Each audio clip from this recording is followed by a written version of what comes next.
What the worst I don't fit in here experience you've ever had. Story 1, wanted to learn to play guitar. Found out about a class for beginner sessions for adults. Call up. They say, yeah, come along, we have a mixed group, and we will see you in the morning. Great. Turn up to this little church-like building and head in. Guy says, you must be me, 27 to 28 at time. Take a seat, and we will get going in a minute. Please note, I'm first to arrive, and the seats were tiny, but I didn't think anything of it at the time. Just assumed it was what was available. Next minute, a group of small children rush in and take their places about 5 to 6 years old with their guitars. Teacher starts taking a lesson. I'm feeling awkward as I'm like Tom Hanks in Big and wanting to get out as soon as pos, but too polite to just get up and walk out. Teacher then announces that we will be getting up on stage at the end to show what we've learned. Please note, all these little shits are 10x better than me, but I'm committed now, and maybe it won't be so bad until the door opens and all of the parents walk in to watch the show. So there I was, sitting on a little chair with my knees higher than my head, strumming along to some tune I couldn't play, surrounded by 5 to 6 year old and parents looking at me with that face, wants to laugh. Edit, wow. Just woke up to a ton of notifications. Only this week have I received my first silver, and now I have more golds and silvers. Many thanks. So I read all of your comments and had a good laugh along the way through listening to your stories. A few answers for you guys. Mixed group. No idea how this went from mixed to a group of 5 to 6 year olds, but I didn't want to say anything at the end as the kids' parents were still there. I just wanted to get out of there as quickly possible. Did I carry on with that group? No way, with guitar, kind of, but not really. I can play a couple of easy bits now, but didn't really stick it through. So it was all for nothing anyway. The story. Yeah, it was really embarrassing at the time. The look of one particular parent is engraved into my soul, like a mixture of try to hold laughing you up. I can't wait to tell my mates about this. It's never failed to give people a laugh when I've told them about it, and I'm glad it has made you guys a smile, lol. Story 2, I'm in my late 20s and going to the same clothing stores I've been going to for over a decade, seeing 12-year-old girls, feeling lost, not knowing where to shop. Story 3, went on the company's ski trip, which sounds posher than it actually is, and we have to pay for it out of our wages. Had to sit on a dinner table with the heads of the company and some other high-up people from different companies, and the stuff they were talking about in terms of leisure activities were well out of my league. When you try to join the conversation and you get a patronizing smile from one of them who doesn't engage with you, the conversation dries up pretty quickly. Finish my dinner and off to the bar. Story 4, I once interviewed for a job and was taken around the office to meet everyone and see how things worked. But it was one of those types of places where they do morning cheers. Everyone is ultra peppy and cutthroat. It was a sales job with competitive territories, and the energy was just too much. As an introverted, laid-back, and uncompetitive worker, I 100 did not belong in that environment. Story 5, walking into the cafeteria, food in hand, looking around, trying to find a place to sit, or all right, guys, getting partners for this project. And you just sit there with your eyes glued to the desk. Edit, thank you to the generous person who gave me my first award in one of my comments on this thread. Story 6, I watched a lot of Pokemon when I was like 8. I went to a local anime convention, and I was so confused and awkward. Everyone was in cosplay and talking about anime, and I just sat there looking at my Pokemon cards all depressed. Story 7, in 2007, I went to what I thought was my first AA meeting. It was being held at a church, and when I walked into where the meeting was supposed to take place, there was 5 to 6 other men sitting down. I took a seat, and after a couple of moments pass, the meeting starts. If my memory is correct, I was asked to introduce myself, so I said, my name is, and I'm an alcoholic. After a few moments, one of the men let me know that I was at an Addicts Anonymous meeting. I apologized and left. Felt really weird about it at the time, but now I just laugh about it. My first holiday in foster care was Christmas 2010. I was 14 years old, a freshman in high school. I missed my family, and I didn't know anyone there except my foster parents. I felt completely like an alien amongst 50 people. I was young, scared, and alone. I went on my phone, and my foster mom raised her voice and told me to get off. That made me snap, and I started tearing up, so I went outside in the cold to cry by myself. So I wouldn't make a scene. I cried behind a car in the dark in the snow that fell a few days prior. This old man comes outside and calmly talks to me. He tells me that he used to be in foster care too. I don't remember what he said exactly, but he made me laugh and feel a little better. That old man turned out to be who I would call Grandpa Ernie a few years down the road. He passed away a couple springs ago. He always made sure everyone felt welcomed and always would break tension silence with a joke that made everyone laugh. He went through his own growing up, and he did his best to make sure no one else had to. Story 8, a friend invited me to a party at his friend's place. Everyone was dressed in animal masks, not as in furries. This was like black tie formal, but with people wearing realistic giraffe masks. My friend seemed confused that I was dressed normally. I do not speak to him anymore. I still don't know what the deal with that place was. Story 9, I just dropped everything to pursue a career in art. It's been my dream to open up a shop and to just make things and paint. I've been drawing all of my life, and I'm honestly not bad. A few weeks ago, I joined a local artist collective. The first meeting, we were showing our art, and my heart dropped. Everyone had these gallery-level social justice pieces, and there I was with my greeting card and wedding art. I've always struggled with confidence and imposter syndrome, but that hit me hard just how out of my league this group was.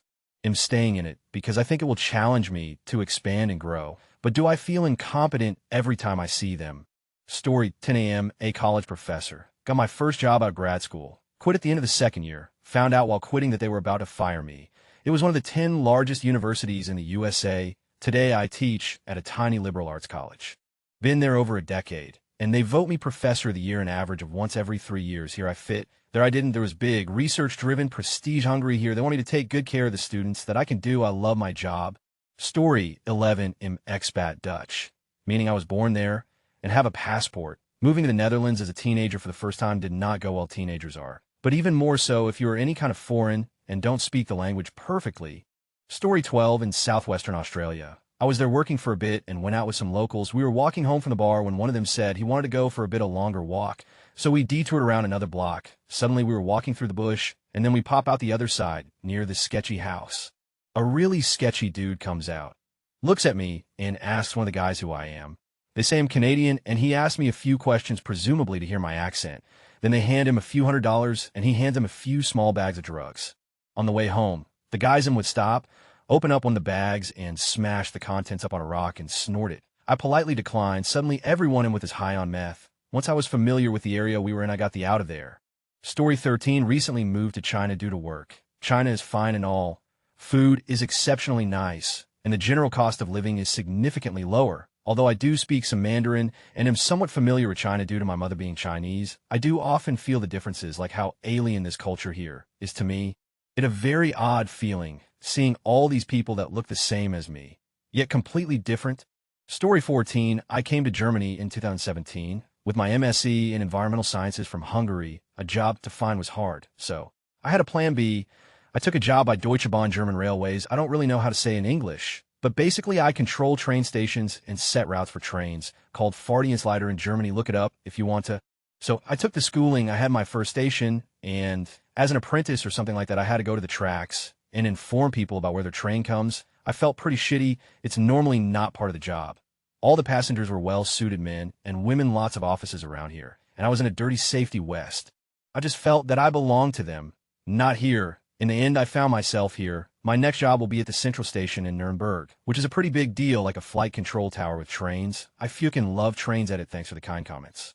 Story 15. I'm a white guy who's in alt-rock, and I had some Jamaican friends at work. They invited me to a basement party they called a splash, exactly like what you see in a Sean Paul Get Busy video. I loved it, and everyone was very cool, but man, did I feel like I stuck out. Story 16. My mom and dad have been divorced since I was 8 years old. So 20 years. My dad has a girlfriend who he's recently moved in with. She has adult children and young grandchildren. Anyway, it was my dad's birthday a little while ago, and I went over to see him, and over the time I was there, more of his girlfriend's family turned up. I didn't fit in. My dad has kept us very separate until the last 12 months, and I've worked really hard on my relationship with my dad over the last few years, but had thought he wasn't able to give me the relationship I wanted to have with him, and I'd come to terms that that is how he is, except it's not how he is at all, because he has that relationship with his partner's children and grandkids. And I sat there feeling ridiculously out of place. I didn't fit in. He only lives 25 minutes away, but they've all made very little effort with me, but they all see each other a lot. I didn't fit in, and I left after 4 hours, driving back to my home with tears in my eyes, wondering why I was so upset.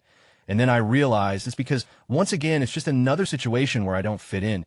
And not gonna lie, that little 8-year-old girl inside of me cried a lot for a week or so. It was by far the worst I don't fit in here experience I've had yet. It broke my heart a little. Actually, sorry for rambling. I guess I kind of kept that to myself. Story 17. I was at a low point in my life. Unemployed, no support, hungry, and dressed in worn working-class clothing. I was out with a buddy who had as little class as I did at the time. We somehow had managed to find a few dollars and figured we should go have a drink. Unfortunately, the place we went to was full of sailors. Not burly longshoremen, not Popeye, and not shifty-eyed cutthroats. No, these are the kind of sailors that own and race yachts. We go in, walk out to the patio, and stop. Everyone there was white, everyone there was dressed in white. The entire patio went quiet, and literally everyone stared at us. We immediately turned tail and left. I think we ended up sharing a bottle of cheap wine under a bridge that day. Funny thing is I bet we had much more fun under that bridge than we would have had surrounded by all those clean young snauticals. Story 18. The ball at my college the week before graduation. People have compared it to college prom. I never wanted to go, but I won a free ticket in a raffle, so I couldn't pass up saving 90. Doesn't mean I fit in there, though. Story 19. After work party with my colleagues. We were just eating some snacks before heading home, but I realized I had nothing in common with any of them. I never wished so hard to have said no to something I was invited. Story 20. Took me 2 years of working at a place to realize just two-faced and toxic most of my former coworkers were, except for a handful. Realized most of them didn't like me, so I left. Story 21. I went to an alternative school. Everyone was goth, and I was just a normal kid that was playing sports and stuff and wearing colorful clothes with kids in all black. Story 22. I have mild autism, and I decided to try doing an autism meetup with other autistic people. Everyone else was way more severe than me. It was fine and an interesting perspective, but it wasn't my kind of place. Edit, this is my most upvoted thing by a mile. I did not expect this at all. Thank you, guys. Story 23. Going to back to school night. I am a single dad and not wealthy. Well, not financially. My kids go to school in a very affluent neighborhood. The dad-to-mom ratio was roughly 310. They all had very expensive clothes and jewelry. Here I am in my shorts and a t-shirt. Most of the cars were Lexus, BMW, Mercedes. Any were Tesla, Maserati, or some other exotic. Luckily, my kids don't seem to feel it, nor are they mistreated, so that's good. Story 24. I've always felt like I fit in two very different crowds. I'm very at home with a group of redneck friends out camping and hunting for the weekend, and I can fit in at formal business dinner type settings. One time I was invited to what I thought was the latter by my employer. I'm very middle class, but I was completely out of my element. It was a silent charity auction for disabled children.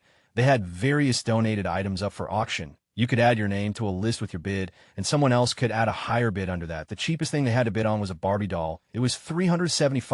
I didn't bid on anything. Later that evening, I was talking to a coworker who was a friend of the owner. He told me he wanted a horse. Yeah, didn't fit in. Story 25. I went to a classical concert in a fancy manor house of sorts at the border between Scotland and England. They served some food in between the acts of the concert where you would sit at small tables to have it. I was the only one below the age of like 60, and everyone looked very posh. Tried making some small talk at one of those tables, but the old ladies with their hats on seemed to be not very keen on talking with a peasant like me. You could really see it in their faces. Story 26. My now ex-wife and I are car people, so to speak. One year we decided to go to the Pebble Beach Concours d'Elegance and check out all of the awesome stuff. Life had been good to us lately, so we sprang for the super VIP tickets that included VIP parking. As I was being directed to the parking areas in a dirt field, I was getting a little annoyed having paid $750 apiece to park my Audi S5 in the dirt. Yeah, that feeling went away the second I was directed to park next to a Ferrari 458, which was next to another Ferrari, next to an SLS AMG, next to a McLaren, next to an etc. I had easily the cheapest car in a lot. Okay, fine, walk over to the VIP brunch tent, because goddamn it, I'm going to get every dime of value I can out of these tickets. Did you ever see the Mick that was me and my wife around all these super rich people? I felt so out of place there, and it was pretty clear we didn't belong. Totally shunned by most of the staff. We got a little shitty on the free mimosas, ate our body weight in bacon, then went to the actual car stuff. I guarantee white trash was used to refer to us at least one point, though in any other setting, we probably wouldn't have stood out at all. The rest of the event was pretty cool, but the VIP stuff felt so uncomfortable. Edit for the fellow car people out there. It's totally worth it with GA tickets. Testarossas to the left, Testarossas to the right, and a prize-winning 250 Testarossa. Story 27. I had just moved to a school, and I had been put with a buddy to sit with and to show me around school. At that time, I'd straightened my hair a lot, and I'm very light-skinned. Well, I sat with my buddy and her friends, and they legit started saying stuff like, look at that ugly a beaner, and hey nah, or what's up my nah. They need to go back to their huts in Africa, and it appeared to me that they either didn't know I was black or wanted to make it very clear that they didn't like me. Story 28. At any gathering of my ex-in-laws, they drank like alcoholics, which many of them are, and I don't drink at all. The more drunk they got, the less I fit in. They had 3 topics of conversation. 1, how drunk they are. 2, how drunk they were last weekend. And 3, how drunk they plan to get next weekend. These were grown adults with kids. Story 29. I had just started a waitressing job, and while I was waiting to interview, I actually saw a gruo of the waitstaff looking at me and whispering to each other. I needed the job, so I didn't care. In hindsight, I should have got up and walked right out. I was hired but failed the menu test and had to retake it. The manager told them, and they started bugging me about it. I worked there part-time for about 2 years, and they would bully and harass me every chance they got. I was a good worker, polite, and helped them any way I could, but they still ostracized me. That was 4 years ago, and I still can't wrap my head around what could have made them hate me so much. Story 30 at the drive-through window at Dutch Brothers Coffee. They're super sweet, cheerful, and it's their job to connect with customers, but I feel like I need to rehearse what I'm going to talk about before I get there. Social anxiety keeps my loyal Starbucks customer. I'm sorry. Story 31, I'm in a metal band and love playing the music and love listening to the music. But when we play shows, I feel out of place among the other members of the scene because nearly everyone I know and interact with are potheads, drunks, party animals, and I'm not about that. I drink casually, but don't get drunk as I fear becoming an alcoholic because my family has a history of it. In contrast, I'm very subdued and work hard to maintain success in my career. I'm the only white collar in the scene in my area, which makes me feel like an outclass, especially since a good portion of them who are blue collar make more than I do LOL. I do like the people in the scene, some are amazing friends, and the vocalist in my band is like a brother to me, but I sometimes feel uncomfortable with the whole scene.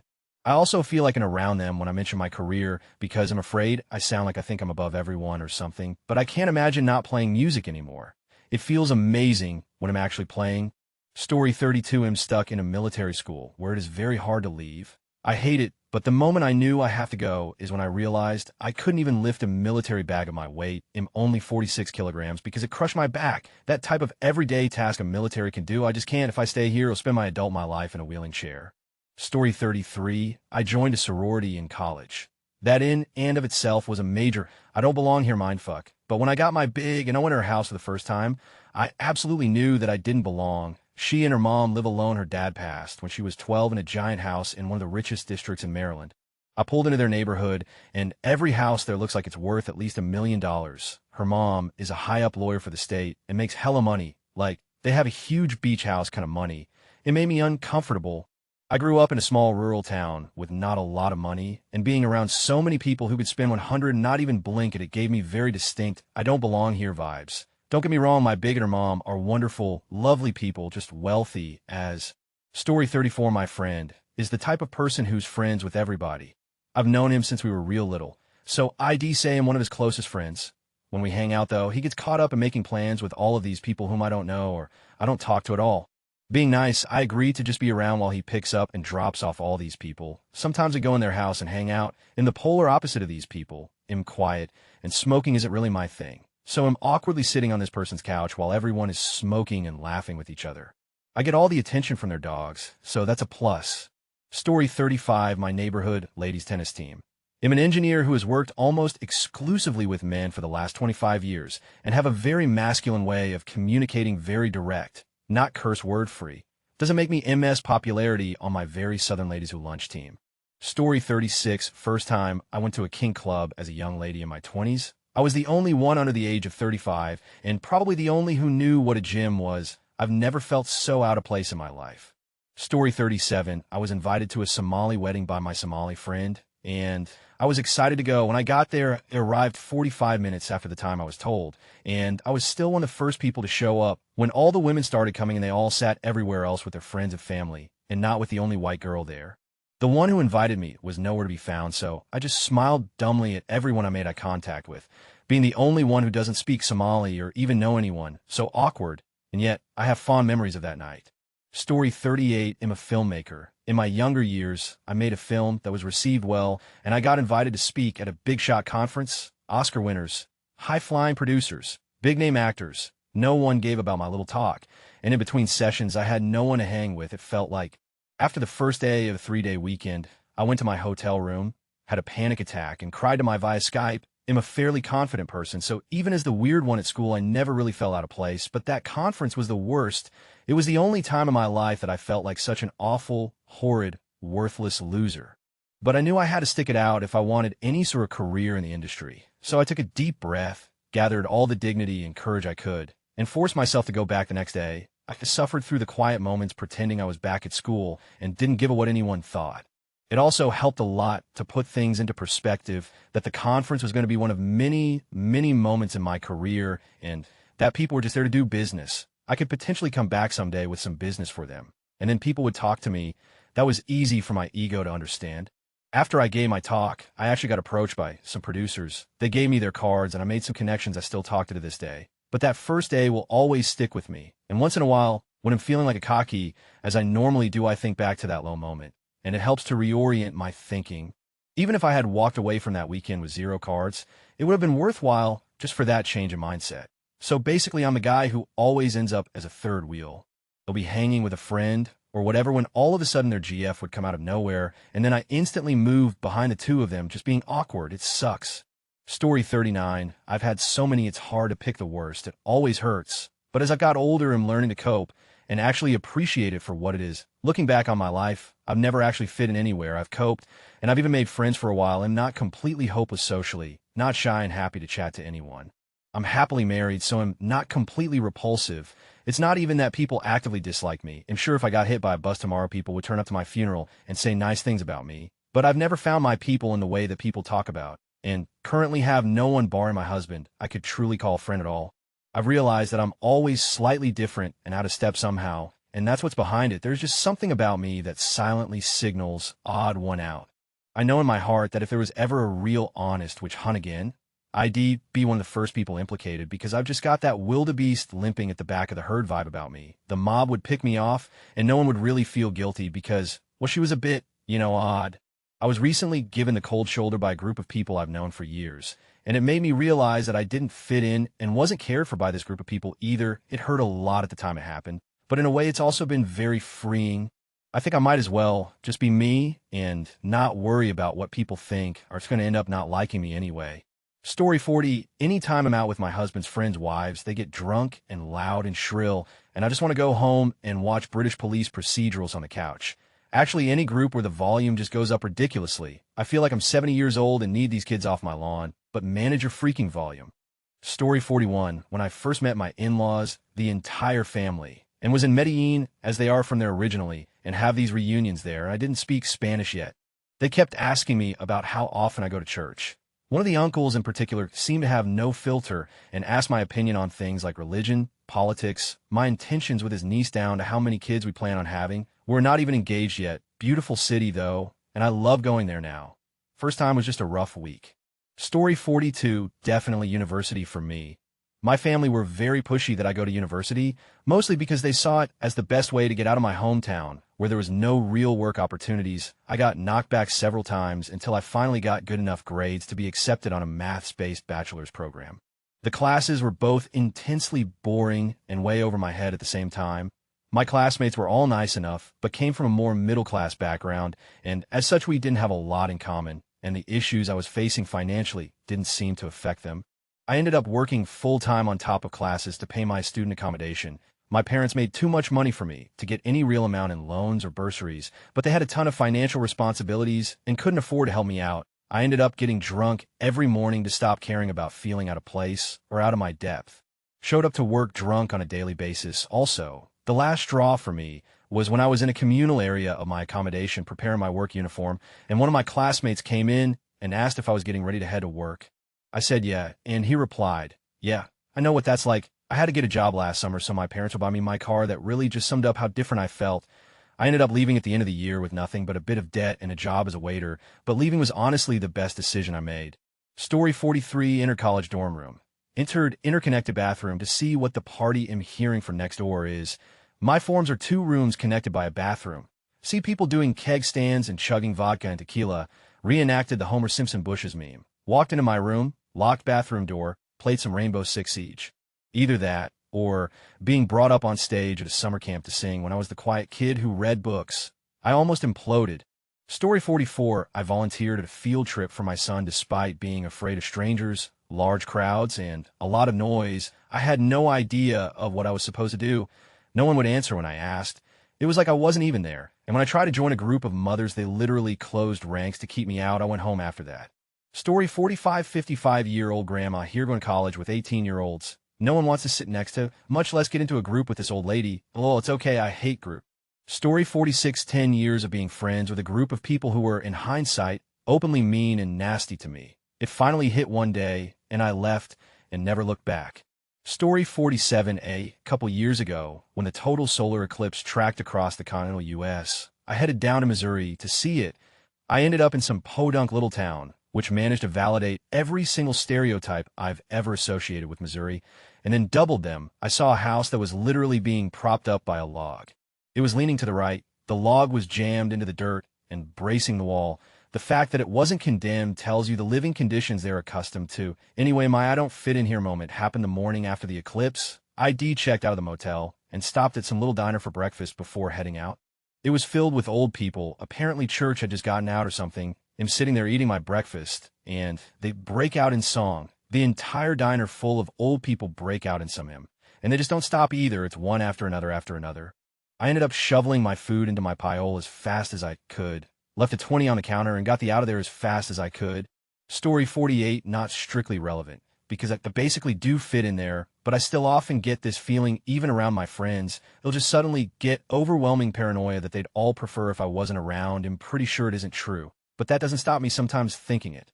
Story 49, when I was about 14, I went with a friend to a DBZ card game tourney. He won third woo. I loved watching the game. It was really awesome, but a lot of the people who were there were dudes who kept asking if he was my boyfriend, and when he said no, they'd start hitting on me.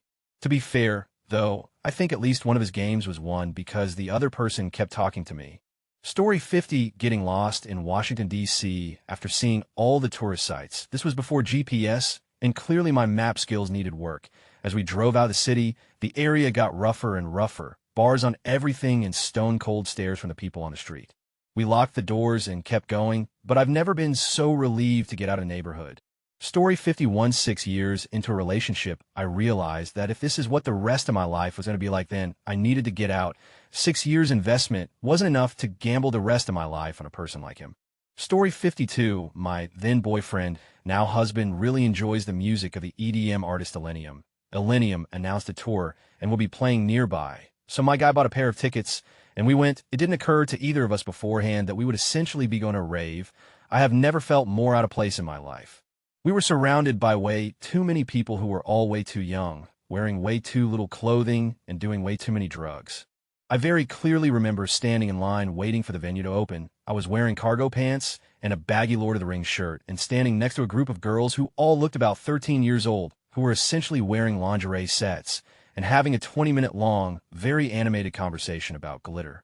I don't begrudge anyone their choice of entertainment, and the music was fantastic, but oh man, did I ever not belong there. Story 53, I was at the mall with my friends, and all they were talking about were boys. We went to Starbucks afterward to get some drinks, and one of them yelled, cute boy, and pointed across the street, and they both dropped their phones and bags and looked across the street at some older guy we were in like 9th grade. So during school, that was also all they would talk about, boys and crushes. I was just focused on keeping my grades up. Story 54, I went to a Halloween party in high school. All the other girls were dressed as something scandalous, and I was dressed like a Disney princess. Not a slutty one like an actual Disney princess. I only stayed for about 30 minutes. Story 55, I asked a girl to be my girlfriend in middle school, and her boyfriend and all of his friends are standing behind me. I didn't know she had a boyfriend. No faces were punched. 210. Do not recommend.